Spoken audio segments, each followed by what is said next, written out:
From MTN News, this is Montana This Morning. I'm Jonathan Amberian in Helena. The application window is now open for Montana homeowners wanting to claim a property tax rebate. I'll have a closer look at the process. Residents are allowed back into Lahaina as the effort to identify victims continues. I'm Jessica Cartalia. I'll have the story from Maui coming up. Animal control is a big issue in Butte, and the city has made a big change. I'll tell you about it.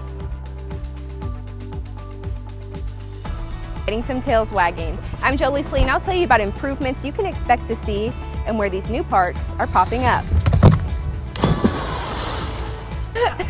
See, awesome. That exact dog park, my dog tries to jump off the dock. He never does. He'll go right to the edge And then stop. Then watch all the Labradors go off the dock instead. But fun stories in plan for this half hour, that's to be sure. But happy Wednesday, everybody. Jay McDonald and Matt Elwell with you. Might be a nice time to take dog out for a walk, but be careful of that heat. Do it early or do it late. That's That's exactly about all right. I can say. You can see the temperatures even into the morning. Wow. Finally down into the 50s in Belgrade. Mm-hmm. Temperatures are rough this morning. Whoa. Let's see what the dog Oh my see gosh, what I did just there. got it. So- A little slow. 77. It's still early, and Yeah. we're only 2 cups in. of 77 coffee. in Livingston. Yeah, and Whoa. big timber. So it is a hot one out there this morning. Very light breeze into the early part of the day. The one thing that you'll notice is there is a haze in our skies. Smoke is trying to build its way back into the area. Low to mid 90s for most of the region for the afternoon today. I'm going to break down when we may actually see some rain and cooler weather. That's coming up in just a few minutes. All right, thank you very much, Matt. Now, right off the top, some Butte commissioners are bringing a proposal before the city that will require more transparency in Butte's Superfund cleanup. Now, Butte Commissioner Jim Fisher and others want a resolution requiring the EPA and the Citizens Technical Environmental Committee to be more open about cleanup work going on in Butte that was ordered by the consent decree that was signed 3 years ago. Citizens are concerned that not enough work has been done, and the committee in charge of the effort is making changes without informing the public in a timely manner. The whole purpose of this resolution is to force all of the participating parties to inform the community on what's transpiring. And the biggest issue is the Council of Commissioners wants what was signed in the consent decree done. They don't want changes to it. Now, the resolution will be introduced at the commissioners' meeting tonight at 7:30 in council chambers on the 3rd floor of the courthouse. And the school bus company First Student says staffing is looking good so far. Location manager Tara Jo Meyer says that this is the first time in a couple of years that they've been close to being fully staffed and have everything all set, including sub-drivers. Now, back in 2018, First Student faced a bus driver shortage and had to cancel routes. This year, they've made some adjustments that Meyer says will ensure routes are covered. These staffing increases may be a result of wage increases from $24 to $27.70 an hour this year. And yet yesterday was the first day applications were open for Montana homeowners to claim a property tax rebate of up to $675. And Governor Greg Gianforte's administration is encouraging people to start applying as soon as possible. The governor spoke with MTN senior political reporter Jonathan Amberian about the process. I'm here with Governor Greg Gianforte. Governor, thank you for joining us. August 15th, it's kind of a big day for you guys. We've been talking about the property tax rebate since early in the legislative session, and now it's the date that things are going live and people can start applying. Yeah, Jonathan, thanks for having me on. And it is a big day. Today, you can go to getmyrebate.mt.gov and sign up for your property tax rebate, up to $675 this year and next. And it's important because property taxes are too high, and we had a surplus, so we made sure that we got money back in people's pockets. So obviously, it wasn't exactly the form necessarily that we originally proposed. Do you feel like what we ended up coming out with was sufficient for what's going to help Montanans to the extent that they need? Well, we needed to do both immediate rebates, which is what people can sign up for today, and long-term relief. So In addition to these rebates, we've also did $120 million of permanent property tax relief. This is on top of the income tax rebates that went back out back in July. So all in, a Montana family that owns a home is going to get almost $4,000 in immediate rebates back in their pocket, and that should help out with expenses. I was looking yesterday at what the requirements are to apply for the maybe a little more specific information required than I initially thought maybe, but you guys are trying to help people figure out where they need to find what they need. Yeah, we want to make it as easy as possible, but we also wanted the rebates only to go to Montana residents and only for people on their primary home. We weren't going to do rebates on vacation homes or these sorts of things. So that's why there is a sign-up process. Again, it opens today at getmyrebate.mt.gov, and the sign-up period is open until October 1st. So just make it a priority. Go out there, sign up for your rebate, and get the money back in your pocket. And as you guys have said, getmyrebate.mt.gov, the fastest way probably for people to do it. There's also there's a paper submission, but online is what you guys are recommending. Yeah, we think this internet thing might catch on, so we're encouraging people to go online and do it. Well, very good. Well, again, getmyrebate.mt.gov is the address, and you can also find we've got some information on our website as well if you have any questions about how you can start applying. Thank you very much, Jonathan. Now from some state news to national headlines. Anxious survivors of the deadly wildfires in Maui are finally being able to return home temporarily. At least 106 people have died as a result of last week's tragic blazes, and as search teams with cadaver dogs continue to look for more victims. CBS News' Jessica Cartalia reports the latest from Maui.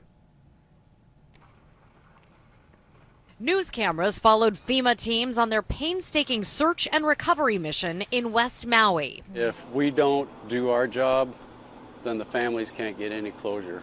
We just push through, that's all. This wildfire survivor is hoping his stepfather's remains are at this forensic facility. I just want to identify his body and put him at rest. The Lahaina Bypass Road will open during the day, allowing residents a chance to temporarily return home. We're trying to get back to normal so that people's lives can begin to, in some ways, be reconnected to the other side of the island. It looked like a movie. And then plenty black smoke coming out. Armando Haro and his family escaped but lost their home in the inferno. Now living with relatives on Oahu, some of them say they're unsure if they'll ever return to Maui. There's a lot of families that are still not together. And so we'll take what we have. We're blessed. The governor has asked the state's attorney general to put a stop to outsiders coming in and snatching up land from the local community. He says it's also something that he's discussed with actor Dwayne "The Rock" Johnson, who spent part of his childhood here in Hawaii. The Rock, who also was sharing with me his desire to see this land stay in the hands of the people. We agreed completely. Hawaii's governor says he also spoke with President Biden, who plans to visit West Maui in the coming weeks. Jessica Cartalia, CBS News, Maui. President Biden says federal assets will remain in Maui for, quote, as long as it takes. The governor also says around 500 hotel rooms and over 1,000 Airbnb rooms are available for displaced West Maui residents. Now back in some Treasure State headlines, Butte's Animal Control Department is taking on more responsibility. MTN's John Amy tells us how. Animal control is a big issue in Butte, and that's why the city has decided to actually make it its own department, separating it from community enrichment, because animal control has complexities that other departments just don't have. What we do here is really specialized because we're here 7 days a week, 365 days a year. We're not necessarily open, but we still have to take care of the animals every day, and animal control is on call. So we're really kind of an emergency service too. The city has taken animal control out of the responsibility of Butte's community enrichment, which enforces parking, weed control, and community decay laws.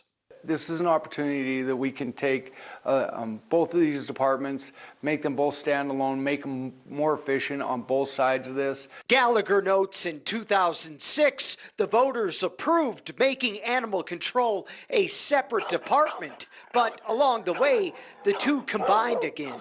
We've come a long way since the early 2000s where we had lots of dog problems, had lots of different issues, and that was a major issue and why the voters voted to make this a standalone department. Hogart, who will manage the new animal control department, said the animal shelter is filled to capacity and can't take any more surrendered pets. I think that vet care has gone up so high that people are finding it hard to get vet care for their animals. The cost of food has gone up so much, and I think people are struggling. She believes the separation will streamline operations. Just having it be its own department kind of frees us up to get things done a little bit quicker without having to go through some of the red tape that we always had to kind of go through before. Thank you very much, John, for that report. Now, if you're looking for a new dog park to let your furry friend run around at, well, there are 4 new ones coming to Bozeman. MTN's Jolie Salee tells us where and why these dog parks are going to be popping up. Folks here in Bozeman are wagging their tails at the idea of some new dog parks popping up in town, making it easier for their furry friends to run and play. It's definitely going to be, I mean, this place can get, on the weekends, it can get pretty crazy, but I think with having them more spread out throughout the city and whatnot, it'll be, you know, make it more convenient. Avery Schatz and his dog play hard out at the Gallatin Regional Dog Park, as you can see. His name is Branch, like a tree branch.